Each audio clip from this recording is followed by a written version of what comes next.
তোমাকে একটা প্রণাম করব। কেন জানো?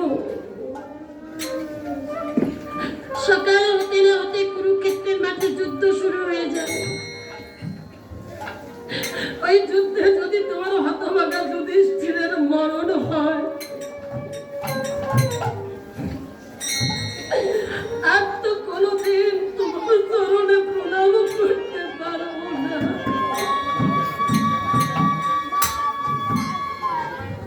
তাই তুমি দাঁড়াও,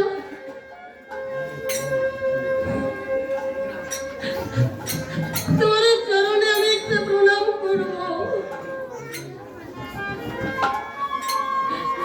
আর আমার দুটো হাত দিয়ে তোমার চরণের ধুলি আমার অঙ্গে মাগবো। বড় মা,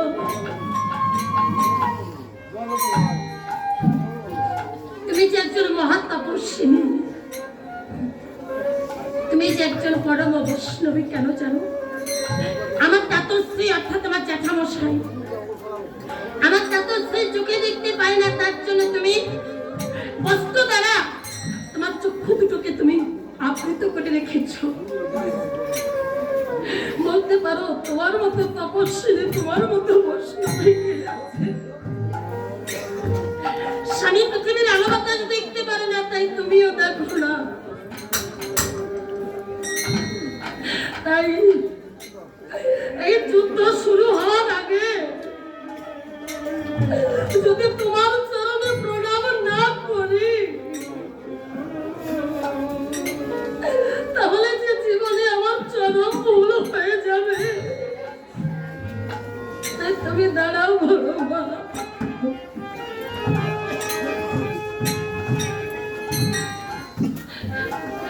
তারপরে যুধিষ্ঠির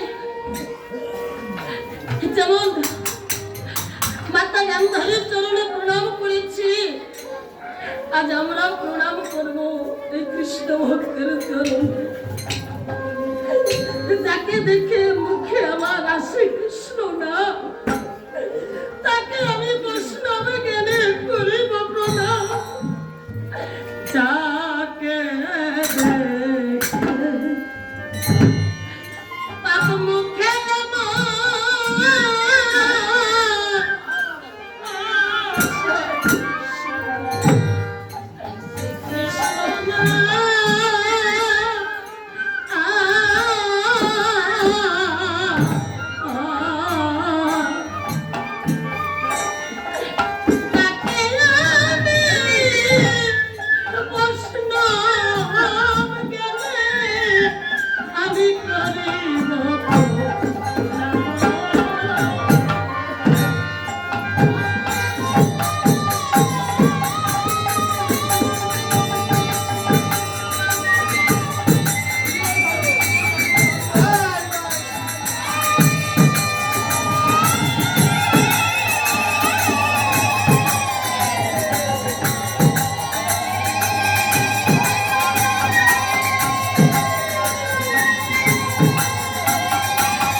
কৃষ্ণ নাম, যাকে দেখে মুখে আমার আসে কৃষ্ণ নাম, তাকে আমি বৈষ্ণব জ্ঞানে করিব প্রণাম। আরে ভক্ত সঙ্গ ওরে সাধু সঙ্গ সর্বশাস্ত্রে কয়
জীবনে তো কিছু চাইনি, আজ একটা চাওয়ার কথা জানাও।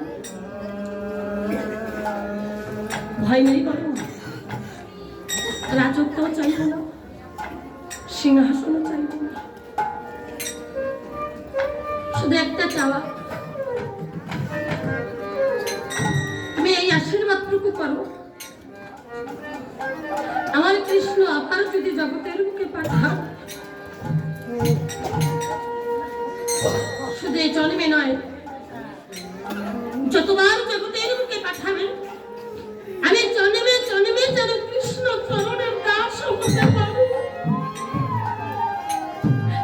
যেন কৃষ্ণকেই ভালোবাসতে পারি। এই বলে যখন মাতা গান্ধারীর চরণে প্রণাম করেছি, মাতা গান্ধারী দুটি নয়নের জল ছেড়ে দিয়ে ডেকে বলছে, যুধিষ্ঠির, হা পুত্র আমার, হা বাপ আমার, আমি তোর বড় মা, আমি সুবল কন্যা গান্ধারী, আমি মহাতপস্বিনী গান্ধারী, আমি তোকে আশীর্বাদ করছি বাবা। এই কুরুক্ষেত্রের যুদ্ধে কে হারবে কে জিতবে আমি জানি না, তবে আশীর্বাদ করছি এই কুরুক্ষেত্রের যুদ্ধে ধর্মের হোক জয় আর অধর্মের হোক পরাজয়।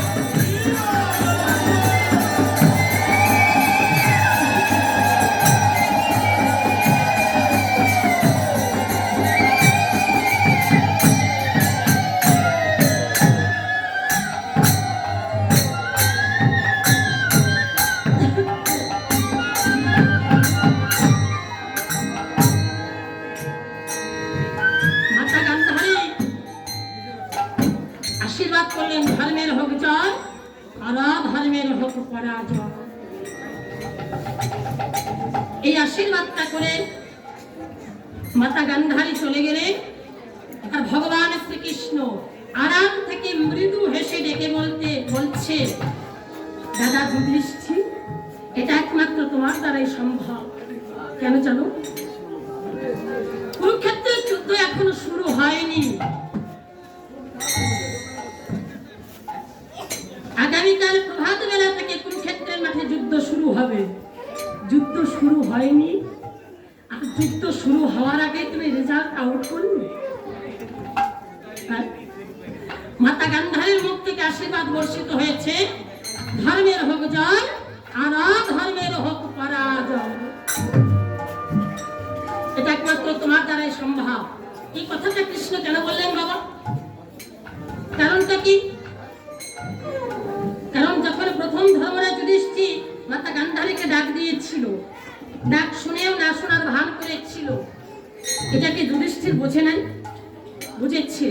হরিনাম কৃষ্ণ নাম বড়ই মধুর, জগতে জীবনে কৃষ্ণ ভজে সে বড়ই চতুর।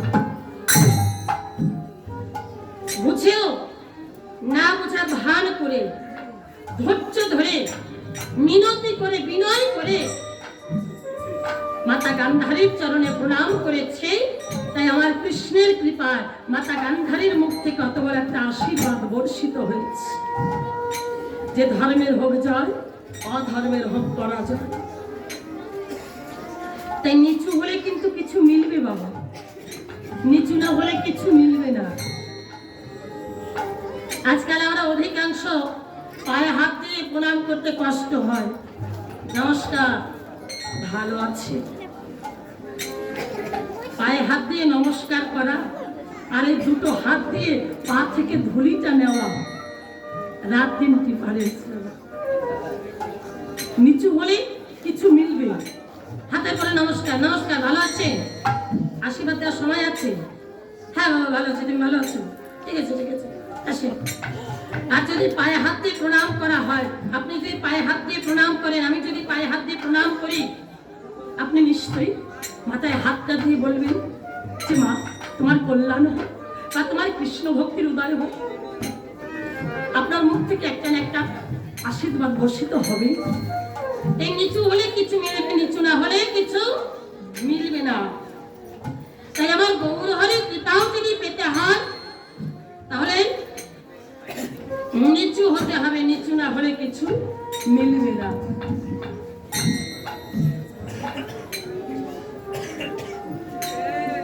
নিচু হলে কিছু মিলবে। জয় নিতাই, জয় গৌর হরি। আমি আলোচনায় পর্যন্ত রেখে এক্ষুনি ভক্ত চরিত্রে প্রবেশ করছি। আপনাদের সম্মুখে আমি